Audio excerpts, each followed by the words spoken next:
What's going on, people? We got some more Jaws of Oblivion card reviews. This is our second session of reviewing cards, I believe.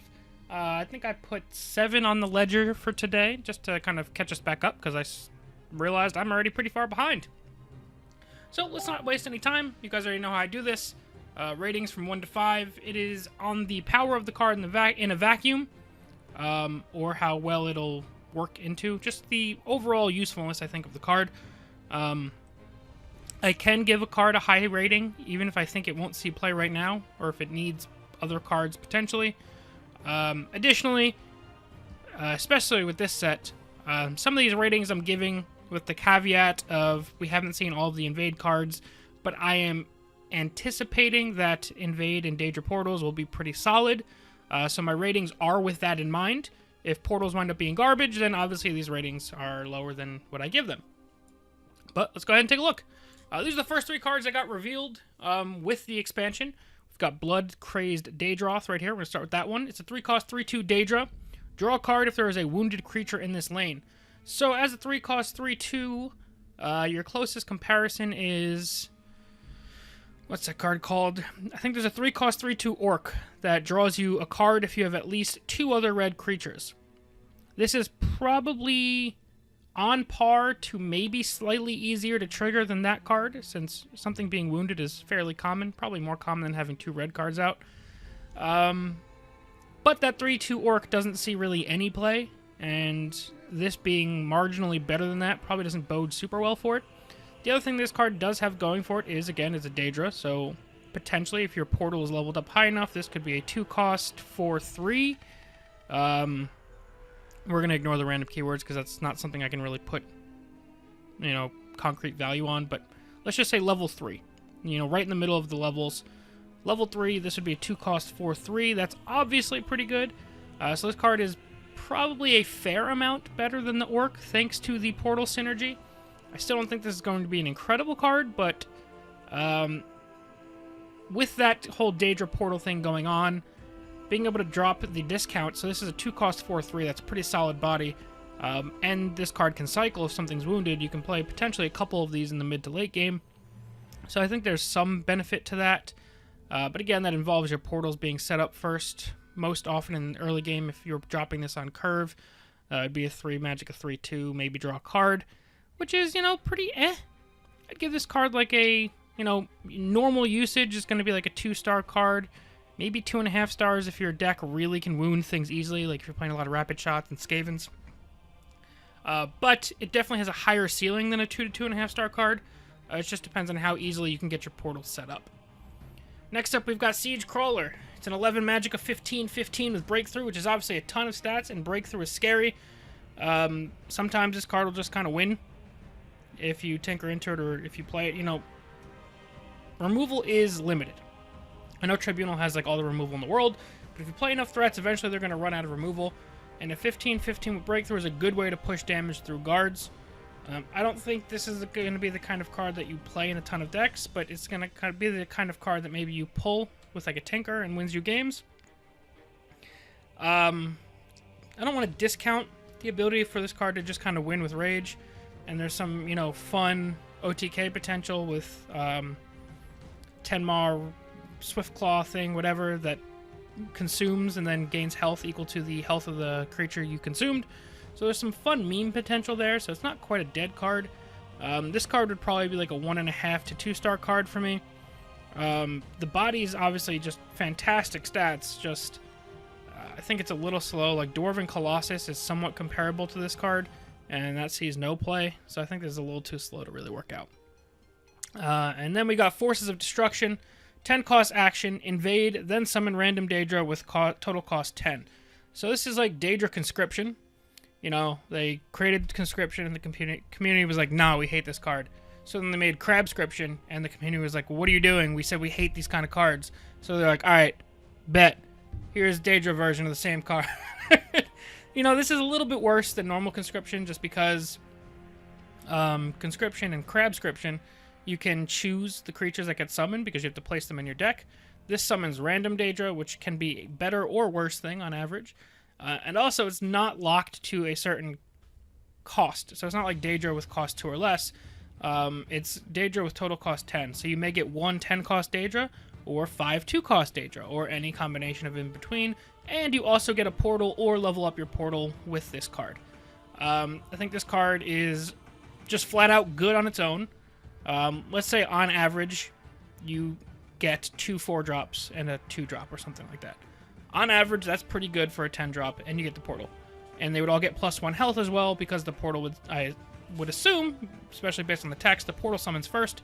So even if you had no portal, you wind up with a level 1 portal, which gives +1 health to your Daedra you summon. And then, let's say on average you summon 3 Daedra, you'd get 3 Daedra that all get +1 health. That's pretty solid. If you have a higher level portal, this just gets better and better. And the more creatures you summon, if you have a higher level portal, it could get better and better. I think this is a very solid card. Obviously, it gets better and better the more portals you have going and the more synergy you have in your deck for the Daedra kind of thing. But I think this will definitely see play. Especially, again, I'm assuming Invade will be at least decent, if not really, really good. And if Invade is at least decent, this card will see play along with it. So I would give this card probably like a 4-star card. I don't think it's completely crazy broken. Because, again, it's random, so you can get some garbage Daedra. But on average, Daedra are pretty solid, so this is at least a 4-star card. Next up, we've got Defensive Bruma. This is a 4-cost action. Cost 2 less for each friendly creature with 5 or more health. Give all friendly creatures +1/+1 in guard. So, even if you pay this for 4, I think this card is worth it. You just picture like all of the fat bodies that Tribunal Control puts on the board.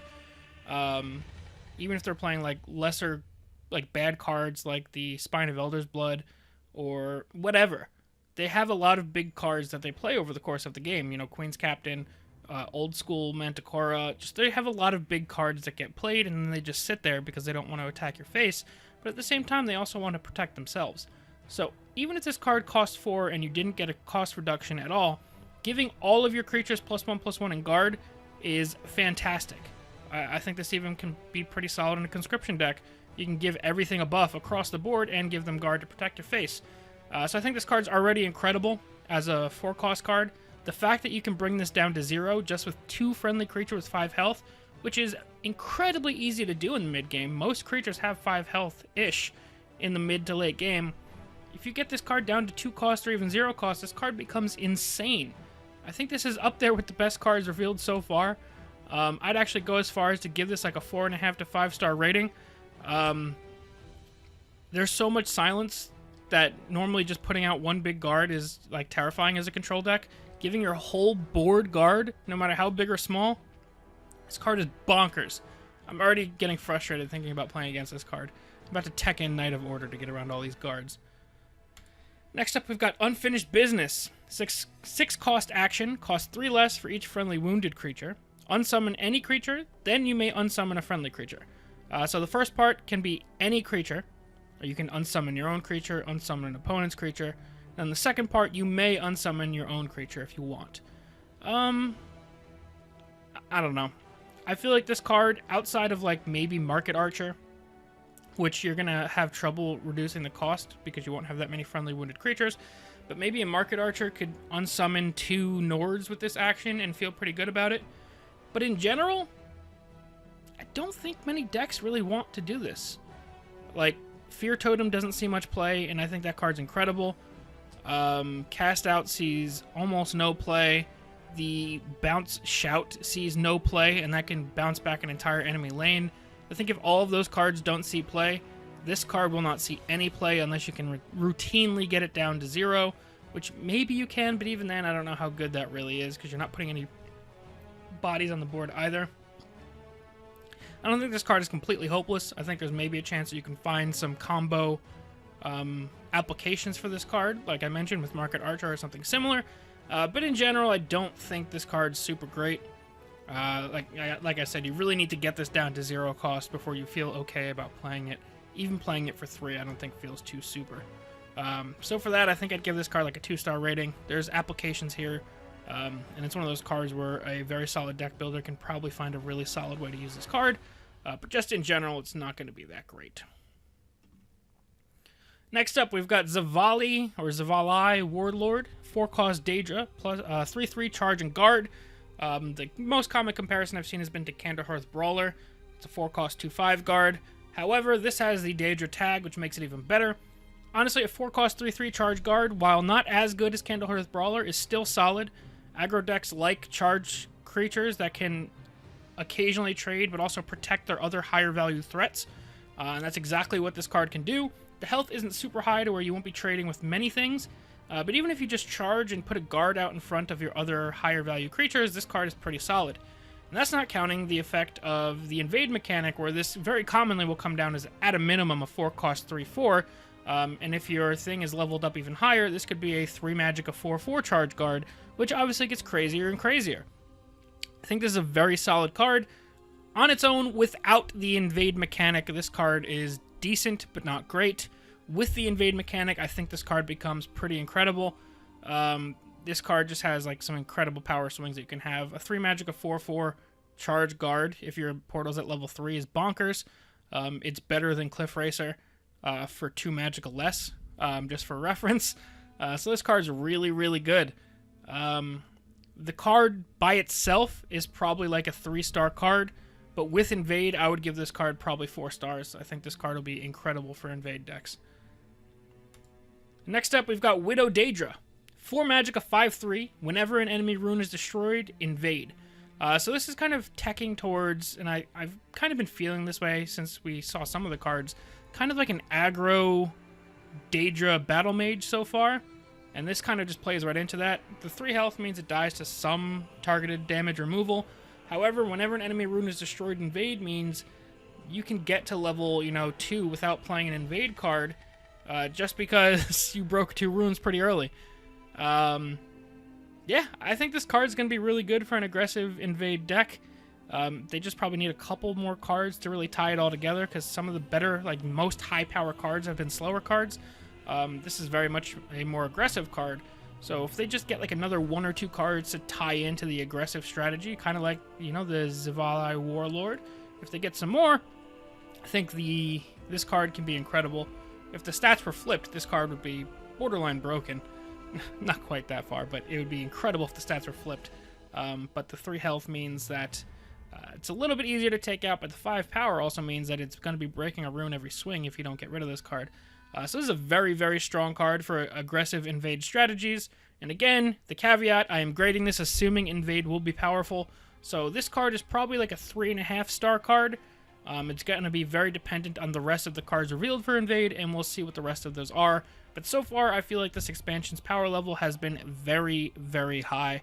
And that's the first batch of 7 cards that we're going to do today. Let me know what you guys think of the cards down below in the comment section, what your ratings would be, if you think I got them wrong, all that jazz, let me know down below. As always, thank you all very much for watching, and we'll see you guys next time. Peace.